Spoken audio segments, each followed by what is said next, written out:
Greetings, citizen. Welcome to the show, and thank you for listening. For more of the art of wargaming in your life, definitely check us out on Instagram and Facebook. If you'd like to support the show, we have a Patreon account where you can do just that for as little as $1 a month. What we can offer will expand as the show does. If you don't have extra funds but would still like to help us out, you can give us a like, share, or 5-star review wherever you listen to podcasts. Want to get in touch? Feel free to message us or hit up our email, artofwargamingpodcast@gmail.com. We look forward to continuing the conversation with you because we know the world is vast, with many different ideas on tactics and strategy that can be applied to the games we enjoy. You're listening to the Art of Wargaming on the Earworm Network.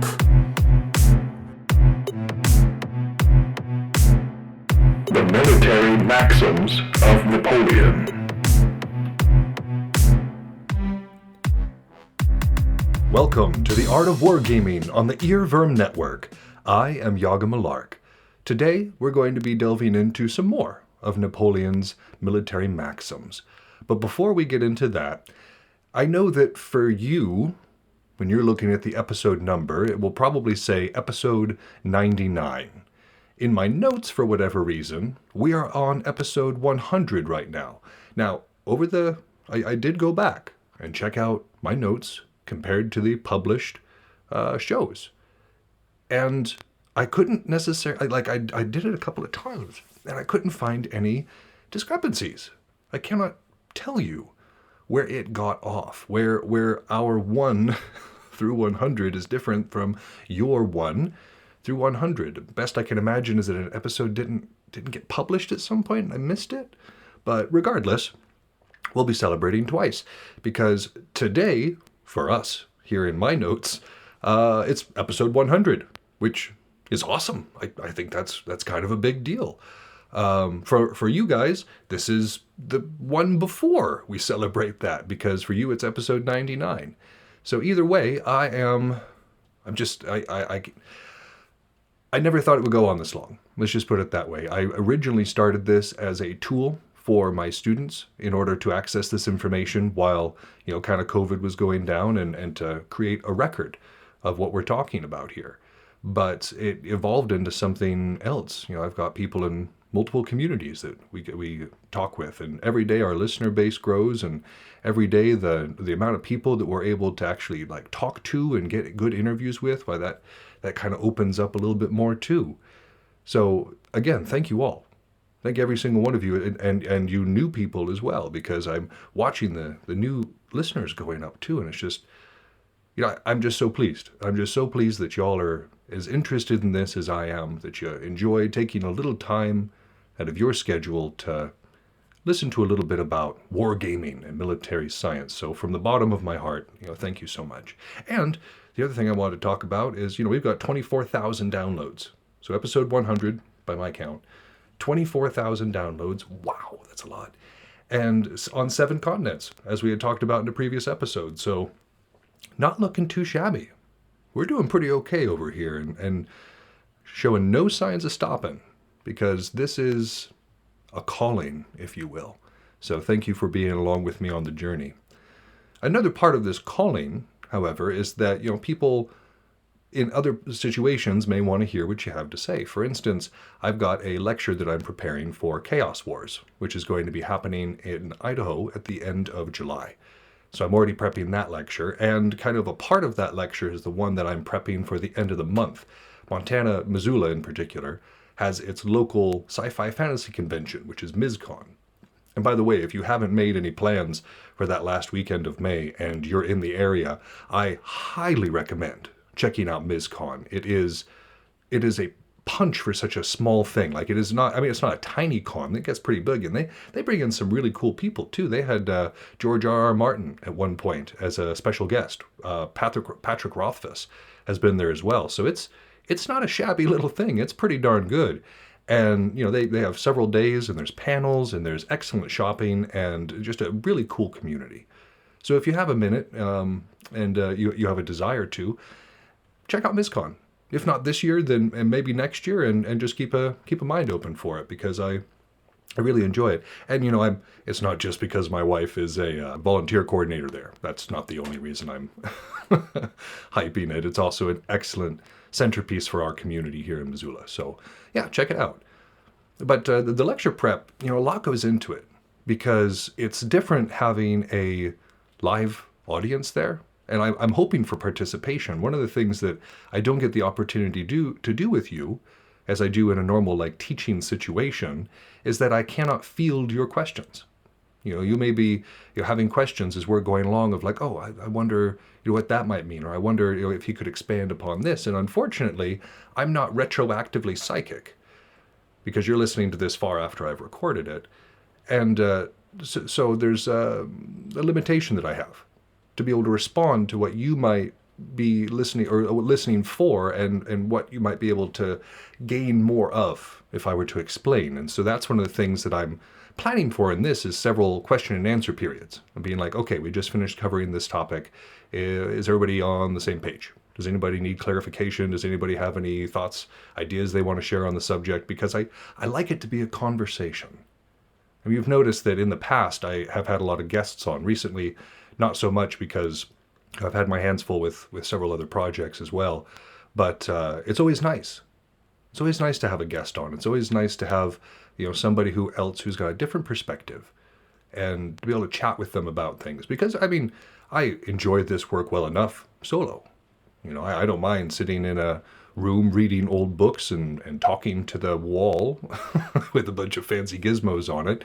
That doesn't bother me one bit. But there's something to be said for that human interaction, that human kind of back and forth, which is very fulfilling to the soul, and again gives a good other perspectives. Every person I've talked to has said something that's made me think, and this is something that by the way, during this episode you might hear.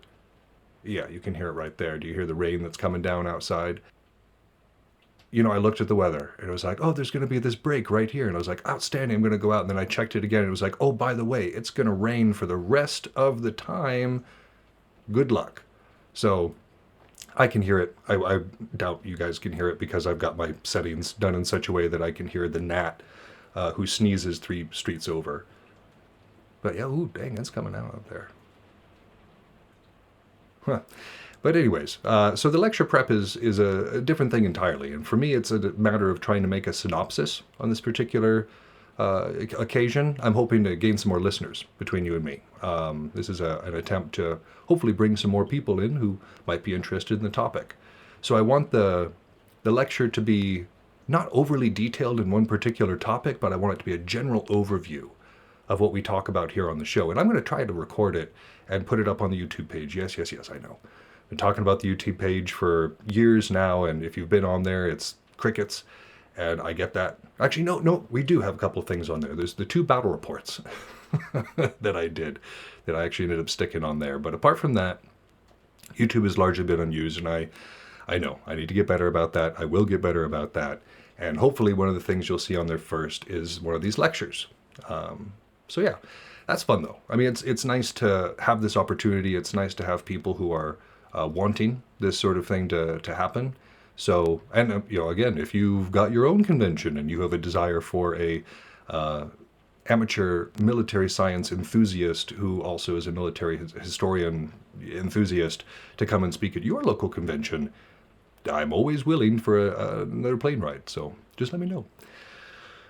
Lastly, before we actually get into this episode, coming up this next weekend, we have our home opener, which is, for those of you unfamiliar with something like Belagarth, it is when you have a home event that is your first home event, as the opener implies. And in years past, because we didn't have our large presence along the Idaho border right there, it was usually in the lower or central Idaho, further away from us, and there were no other groups in Montana, our opener was mostly just a chance to be hey, we're having an event with the same people we usually see at practice. But you know what? It's an event, and we're going to do a little bit extra here and have a raffle and have a little feast. And there's a lot of things that go along with an event that wouldn't go along with a normal practice. So it's kind of like a difference between a family dinner and a birthday party with the same family. It might be the same people there sitting at the table, but there's a different atmosphere. Anymore, though, what's really awesome is that there are other realms in Montana. A couple, actually.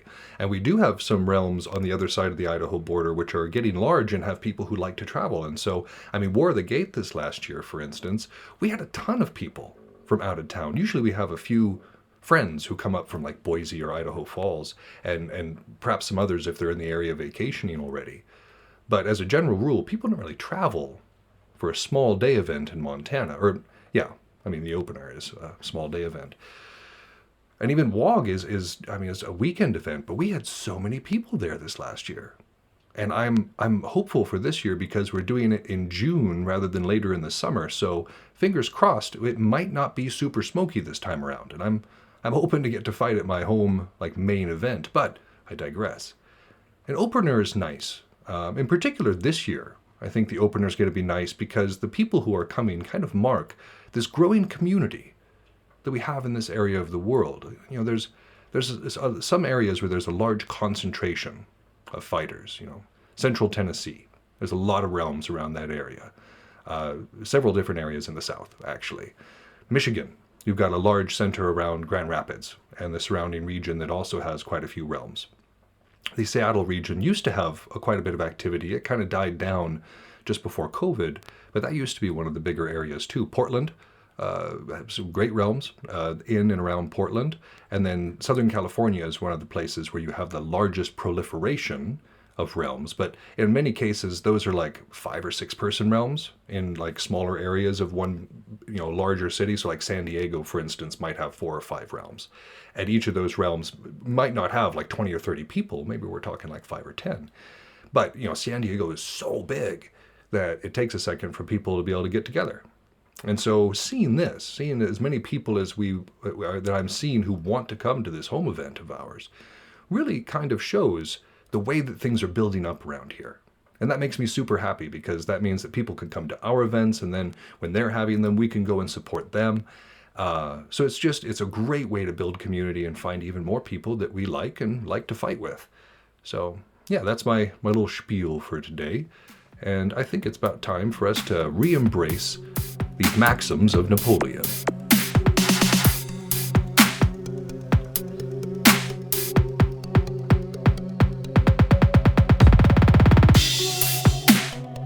Picking up where we left off here at number 58, Napoleon says, "The first quality of a soldier is constancy in enduring fatigue and hardship. Courage is only the second. Poverty, privation, and want are the school of the good soldier." Especially at the time that we're talking about in this particular setting, Clausewitz and Napoleon being contemporaries in the sort of warfare that was being fought then, this is absolutely true.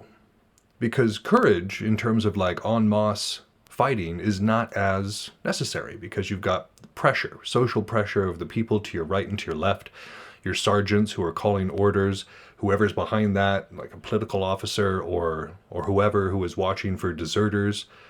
And in this, you have the ability to just march and point. And again, the fighting at this particular time didn't require a whole lot of finesse either for the individual soldier.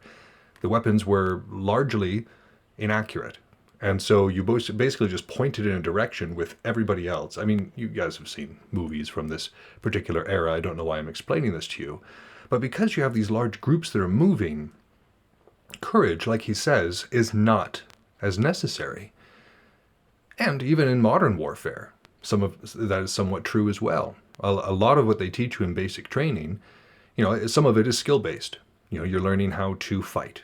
You're learning how to shoot. You're learning how to maintain your weapon. You're learning how to, work out regularly. But throughout all of this, you are being taught how to be constant in your enduring of fatigue and hardship.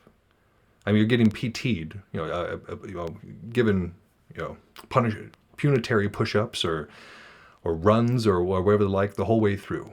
You are constantly exhausted. I mean, that was a constant for any of us. I have never slept anywhere better than I did during basic training because of all the exercise that we were doing forever. So much running. Those of you who are in the military previously, you know what I'm talking about. So much running. And I became I became a fan of push-ups after that. I mean, before I went into basic training, I was like anybody else in high school for the most part. I was like, I will work out when I need to, and I will not enjoy it. Particularly things like push-ups or sit-ups, I'm over them. And then somewhere during basic training, it's like I got Stockholm syndrome, because now I'm a huge fan of push-ups. Like they have long been my favorite form of workout. I'd gotten to a point when TF and I were working out, 2 or 3 times a week, where I could do handstand push-ups. That's how much I enjoyed them. And it wasn't a matter of the strength, like the physical strength it gave, it was the endurance that was the important part. And it was the ability to push past. It's one of the things that basic teaches you is it helps you find where your line is, where your limit, your physical limit is, or your mental limit. And then it teaches you how to go past that. And I mean, this isn't always a good thing. There's a reason that most old soldiers and old Marines are broken. Ibuprofen makes its money off of us because, it's just hard on the body. Even if you're not a person who is in active war zones, even if you're not a person like a ranger or special forces, it's still just a hard life on one's body.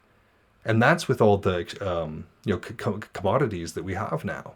The nicer barracks and bases, the access to better medical treatment, the better weapons, the more individual movement that happens. Even despite all of that, the wear and tear on the body is huge. And that's for a person who is conditioned for it. That's part of their whole reason for basic training, is to harden a person up, physically and mentally and emotionally, to deal with an active war zone. I don't know what the other branches do. I'm not sure exactly what a Navy or an Air Force basic training are, but for the combat branches like ourselves and the Marines, again, it wasn't, we absolutely used our weapons. We went to the firing range often, but more than that, we were made tough. And then again, that's with what we have today. Think about back then, the early 1700s, all through to the 1800s and beyond. Like this entire section when mass warfare was becoming more and more potent, and you had these large groups of people who were moving in various ways into various areas, this new style of war that really required grit in order to do and to accomplish. So, yeah, I agree with him here. Even for today, because at the time it meant something totally different. But even for us who are fighters, or even for us who are tabletop war gamers, this ability, courage is all fine and dandy, but enduring fatigue and hardship. I had a game the other day, actually. I swear I'm going to move on beyond this at some point. But I had a game the other day, and I'm fairly certain a big reason why my opponent lost is because he lost his cool. He had gotten into a point where a couple of rolls didn't go his way. He was frustrated, and he was, visibly distracted from the game. He had not rendered himself enduring for that sort of hardship, for the hardship that comes when you lose a dice roll that you were really certain of, or that you really needed. Earlier in that same game, I had failed a 4-inch charge. I had already re-rolled something, and I got snake eyes on my charge, and it was devastating for my war effort. It nearly cost me the game because of that one roll. But I took a second to be like, oh, okay, of course, and then brushed it off and focused on the game. I said, okay, this is the situation I have now. What was what I wanted didn't happen. So now what I need to do is focus on what I do have and how to make the best use of it. And that's at like a quote unquote general's level. But even on the basic level, this ability to endure that hardship, events are the same way. You've got, folks who are going out there and camping for a weekend, or like the event that I'm going to in July, at the end of July there in Idaho, that Chaos Wars that I had spoken of. That's a week-long event, 23rd to the 30th. That takes endurance and the ability to kind of, endure, like you say, that hardship, even though we have modern amenities.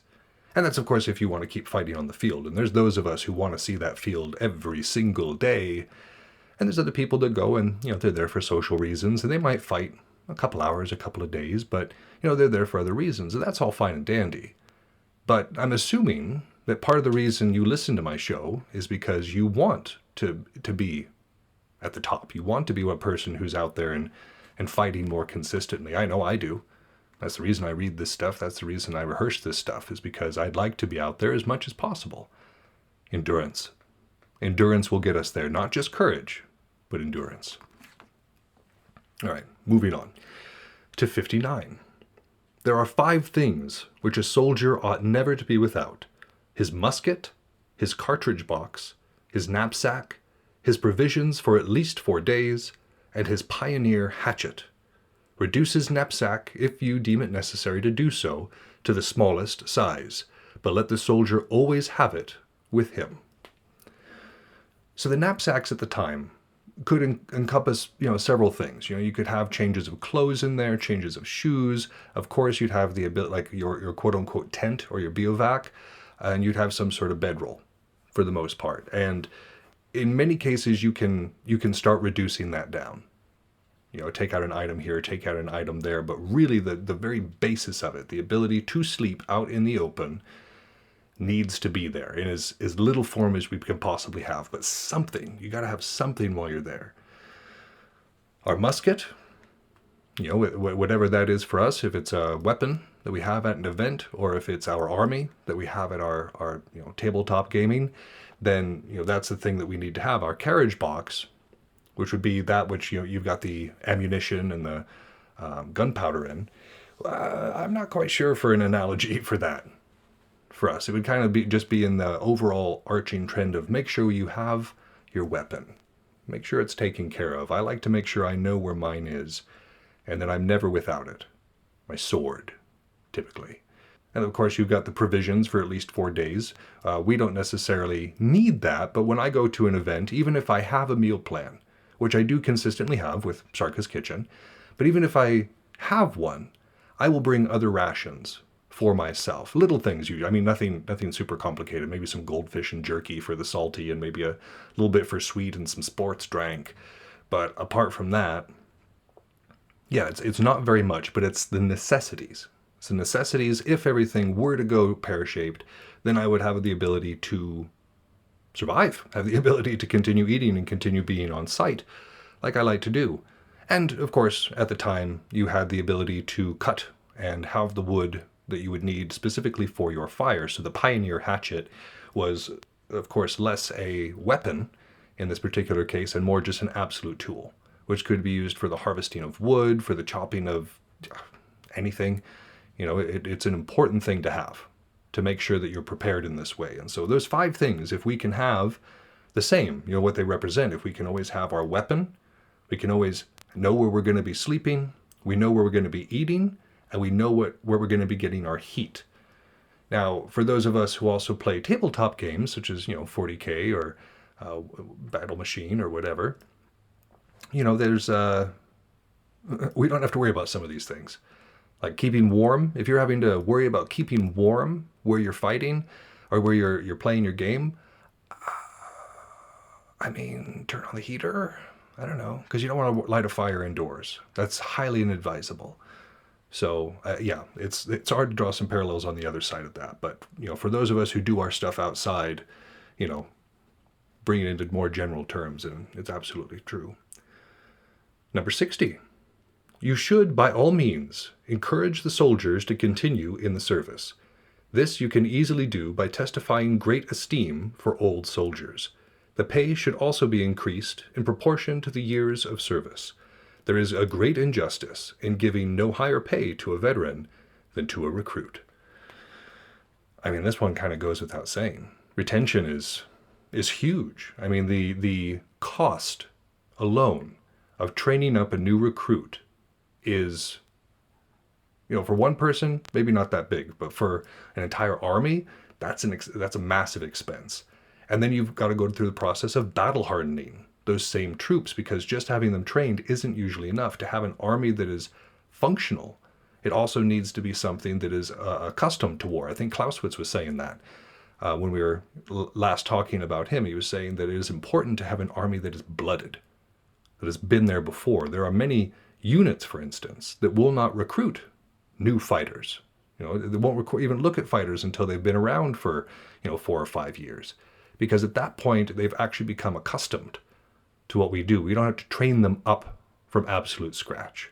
which takes a lot of effort. And if the person just bugs out, then it's not really worth it. And that's the other part of this is, because it's so expensive and because there is so much variability in how it's going to be received and how that soldier is actually going to fare in battle, if we have soldiers that are time tested, that have actually, survived and do what they need to do, making sure they stick around is massive. And I mean, we do the same thing for, again, in units. If we've got people who know what they're doing, we try to make sure that they stick around. They're an asset to any unit that they're a part of. And anybody who's been in the military knows that retention, I mean, the second that you even look at getting discharged for any reason, they're right there saying, are you sure? Are you sure you don't want to stick around? We got this package for you. I'll give you a nice little raise here, give you a little bonus. Why not? And again, it's the same reason as it was way back then. Actually, it's far more expensive right now to train a soldier. And that's the reason why you have professional armies around the world, is because of the expense. And the en masse tactics just don't work all that well anymore. And so, retaining soldiers is huge. And in order to do this, there has to be justified rewards, and there has to be, a reason to do so. It's like, okay, well, if I stick around and I'm just making the same amount of money the whole time, that's not really fair. And it's not really an incentive to stick around. But if I know that if I stick around, I'm going to be making more money from it, if veterans get some sort of preferential either pay or treatment, then there's a reason. There's a reason to stick around. Absolutely. I mean, look at, again, the United States military. If you stick around for 20 years, then you are taken care of, my friend. You are taken care of. They got you made for the rest of your life if you stick around for 20 years, because ideally those 20 years are during the most useful period of your life in terms of combat. From about the age of your late teens and early 20s to your late 30s and your early 40s, that is when we are the most prone to being in the field. There are people that remain useful far after that. There are people who remain in the service far after that. But in terms of the most useful physically that a soldier can possibly be, that 20-year block is what we're looking at. And so, for the United States military, it is crucial to maintain a lot of those professional soldiers. And so that's why so many benefits are offered, not just higher pay, but also, the health insurance that you get there, the education opportunities, of course, the money. There's a lot that goes along perks-wise with remaining in, and that's done for a reason. It's not just to fairly compensate people, which is awesome in of itself, but it's also to say, okay, an army functions better when the people know what they're doing, full stop. An army functions better when people know what they're doing. So if people know what they're doing, keep them around. That's what Napoleon's saying here. It is not by harangues. This is, wait. Oh, that one's not marked. We're on 61, but the printer did not print out the number. But between you and me, we're on number 61. It is not by the harangues at the moment of engaging that soldiers are rendered brave. Veterans hardly listen to them, and recruits forget them at the first discharge of a cannon. If speeches and arguments are at any time useful, it is during the course of the campaign by counteracting false reports and causes of discontent, maintaining a proper spirit in the camp, and furnishing subjects of conversation in the bivouacs. These several objectives may be attained by the printed orders of the day. Last-minute speeches rarely accomplish anything. I mean, it's something that they love to do in movies. You've got a unit, you've got some sort of military situation that seems dire, seems desperate. And there at the very last, before the engagement begins, somebody's sitting there and saying, okay, we're going to do this. We got this, guys. And somehow, the army is suddenly like, yeah, let's all do this. And everybody suddenly gets incensed. 99% of the time, that is not the way it plays out. And again, anybody has been in the military or has been in some sort of larger group of anything knows this. I mean, sports. Think about sports. That pre-game chat is usually a strategy chat. Okay, guys, this person does this well, this person does this well. We've been practicing X, Y, and Z. Make sure to focus on that. That's kind of the purpose of this last thing, but it doesn't render the bravery. So like you said, the veterans have all heard it before. They're going to tune out. They're focused on what comes next. They know what comes next. And the recruits, people who are new, they may be listening, but the second that it kicks off, everything that you've said is now going to go right out their ears. And so this particular form of support, this moral support that comes from, leadership giving speeches or giving some other form of inspiring presentation or whatever, it should be done the entire time. It should be done the entire course of the campaign, and make sure, like it says here, to counteract false reports. You're making sure that you're listening and saying, okay, well, this is being said right now. It's not true. So everybody get on the same page and say, okay, this is the way that, things are actually happening. So causes of discontent, making sure that we're addressing food shortages or ammunition shortages or cold issues, as we're going along, and then maintaining the proper spirit in the camp and furnishing subjects of conversation. Make sure people are engaged. We're making sure that the bonding is happening. That is going to matter way more in the moment of combat than any sort of flowery words that are coming from a leader. Again, especially when we're dealing with big things. Small group tactics is a little bit different. But in these large group tactics, it is going to be the bonding that soldier has with the person on their left and on their right that makes or breaks that particular unit. And so, like he says, you can do the dramatic speech beforehand. Why not? It's great for the history books. But when it comes to actually making a difference, when it comes to something that will actually impact the outcome of the battle, it should have been being done the whole time. And that's why it's good to bond. Any last minute instructions, like if I come together with people that I don't know and we go to fight and we have no bond, there's going to be a certain way that we fight together than if I come together with people who I've known for a long time, with my unit mates, for instance, and we sit in camp together and we chat, not just about the game, but about life and about our memories and about our hopes and dreams for the future, and we bond between us. We bond between us as fighters, we bond between us as people. And so then when we're out there, when I'm standing shoulder to shoulder with Tin Man and Shadow, I'm sitting there and I got Kryn backing me up. It's not just people at that point. They're not just people who are standing around me. These are my friends. These are my fellows, my comrades. And so again, but that's been done the whole time. It's not like the 15 minutes before we go on. It's suddenly like, okay, we all like each other. I like you, you like me. Okay, cool, we're good to go.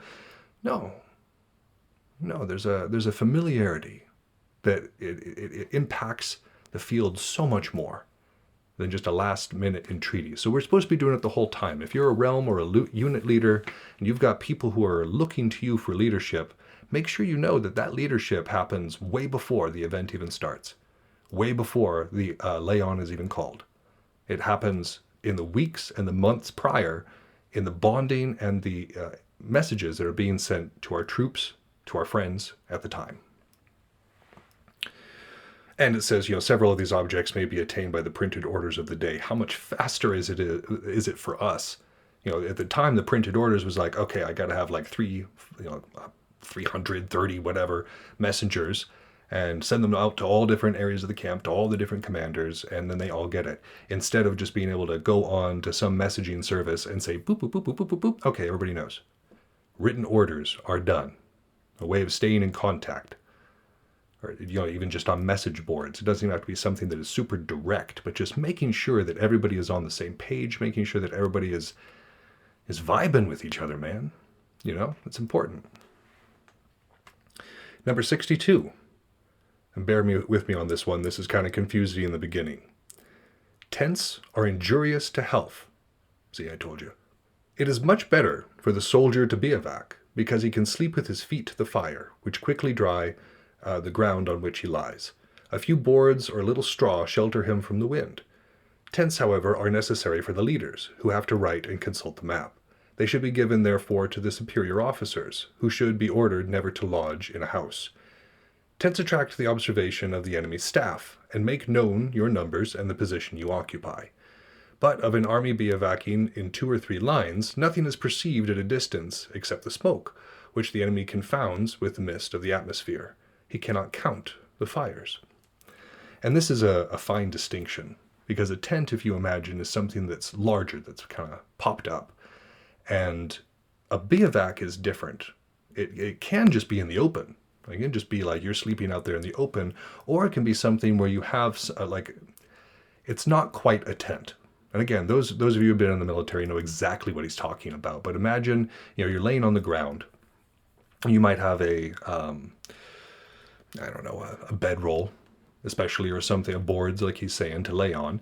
But then you've got a tarp or a piece of fabric that you've got over you, and you've got two little things holding it up. And it's usually staked into the ground a little bit. And so it's enough to keep the rain from falling off, or from soaking into you, but it's not good for much else. You might be thinking, why would they do this? Why would they want the soldiers to sleep in those kinds of conditions instead of having the larger tent? Well, think about the hygiene at the time, for one thing.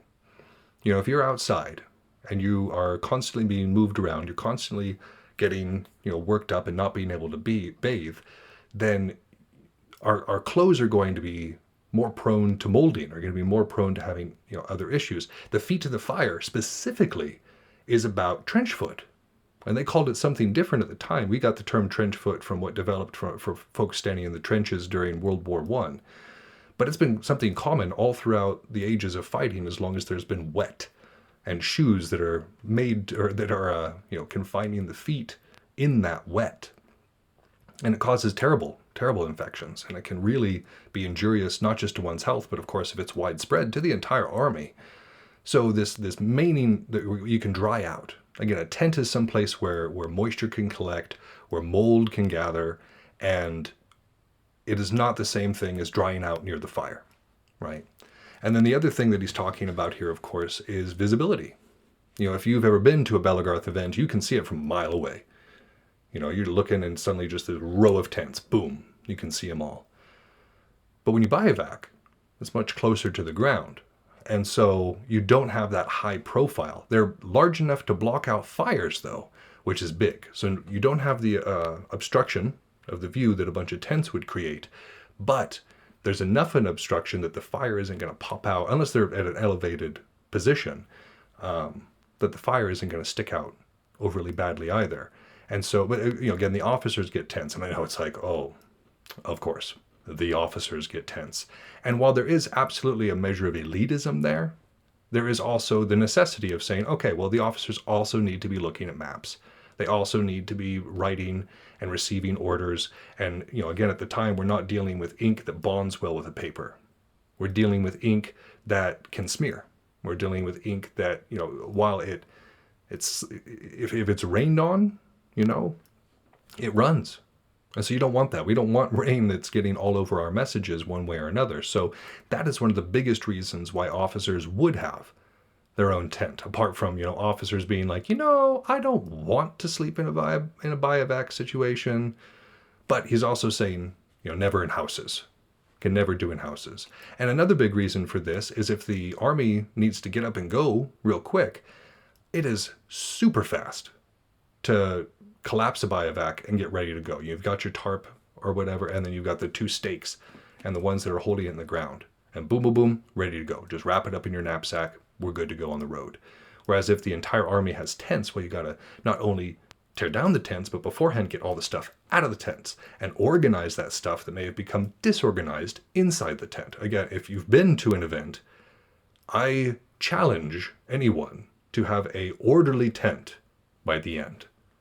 If you are capable, then you are far more organized than 90% of your sport and or our organization, because it is just in people's nature to make a mess when we're on campaign. And so less of a space to actually do that in, and a place where the food is not going to collect or waste is not going to collect, that's for the best. That's for the best for these guys, not for us. You're not going to catch me bivouacking at an event. That week-long event in Idaho, Chaos Wars, yeah, I got a cabin. Because I'm not worried about anybody knowing where I am. If anything, I want them to know where I am, so they'll come and visit and hang out in my cabin with me. So, if you're on Chaos Wars, come chill in Malark's cabin. It'll be fun. I'm breaking Napoleon's rules all over the place. Number 63. The information obtained from prisoners ought to be estimated at its proper value. A soldier seldom looks beyond his own company, and an officer can, at most, give an account of the position or movements of the division to which his regiment belongs. A general, therefore, should not allow himself to be confirmed in his conjectures as to the enemy's position by attaching any weight to the statement of prisoners, except when they coincide with the reports of the advanced guards. Sometimes our prisoners or POWs surrender on their own accord, and sometimes they are captured after some sort of conflict when capitulation is necessary. But either way, like he's saying, not every report is reliable. And in particular, when you're dealing with people at lower levels, like, I mean, if I would have been captured, for instance, and I was even the rear with the gear, if I had ever been captured for whatever reason, I would not have been able to tell them. They'd have been like, okay, what is the overall plan? What is America's overall plan in X, Y, or Z location? And I just said, I don't know.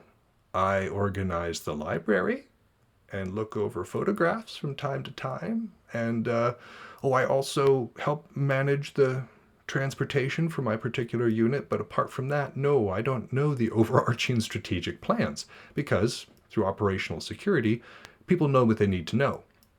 And a low-level soldier is not going to know much about beyond just, yeah, we were camped over there, but who knows where we are now.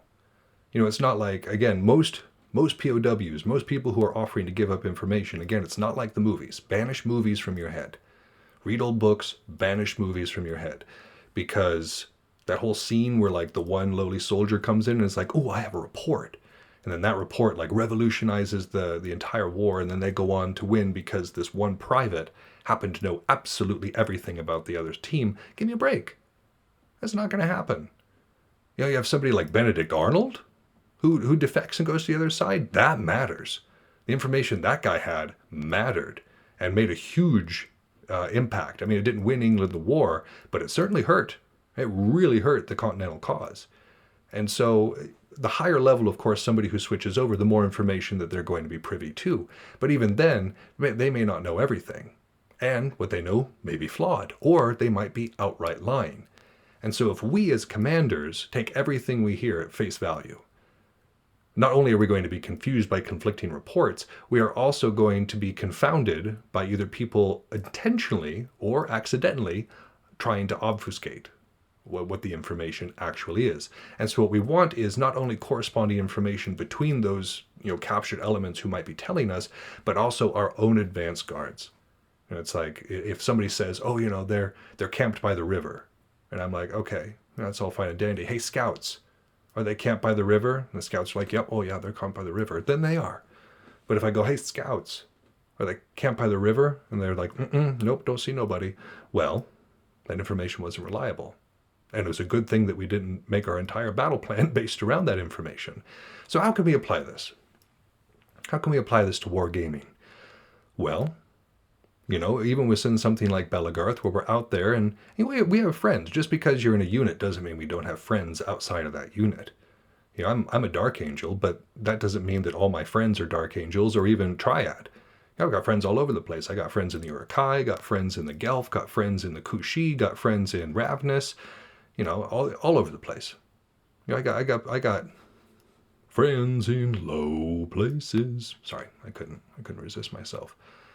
But the point of the matter is we don't have the same sort of division between sides that they would at this time. But even then, there are little nuggets. There are, of course, rumors, unsubstantiated or otherwise, that might impact how we deal with or approach a given unit or situation. And so that information can be very useful to us. But as anybody who has interacted with humans at all knows, not every rumor is true. Not every rumor is accurate.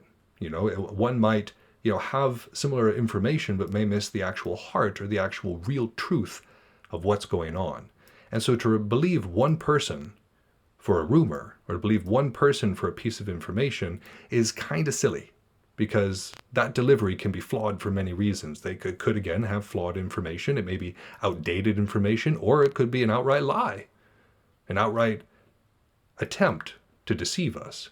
But if I hear something from a member of Horde, and I hear the same thing from the Gelf, and I hear the same thing from the Uruk-hai about some other third party, well, then I might start to take that seriously. it might be something worth looking into. But up until the point when we know that the information can be trusted because our own people have seen it. If my advanced guards are out there and they say, okay, yeah, this person said this about, somebody else, but we've also seen it for ourselves, then yeah, that rumor is probably not a rumor. It's probably just a truth that is floating around. And you might say to me, Malark, why are you encouraging us to engage in gossip? Why are you encouraging us to, engage with the petty politics that come with any human institution? And I would say to you, have you listened to the show? How much about this show has told you that politics aren't important, that information isn't key and important, even if it's not something that is consciously used? If I know that a particular team is having social issues, for instance, if they're not gelling the way that they should be, if you've got infighting or rivalries that are kind of weakening the fabric of that group, absolutely I'm going to hit them harder. Absolutely I'm going to try to divide them and stress them out to make it easier to destroy my enemy. I mean, obviously I'm not trying to hurt people's feelings for real. I'm not trying to actually damage individuals, but just on even a base level, knowing people's weaknesses and knowing the weaknesses of a group are crucial, but we have to make sure we filter that information. We cannot base our entitled battle plans on a rumor, Well, I think that might be where we stop for today. So, thanks for sticking around and listening to some more Maxims, and we're going to check out some more next time. That's our show. Thank you so much for listening.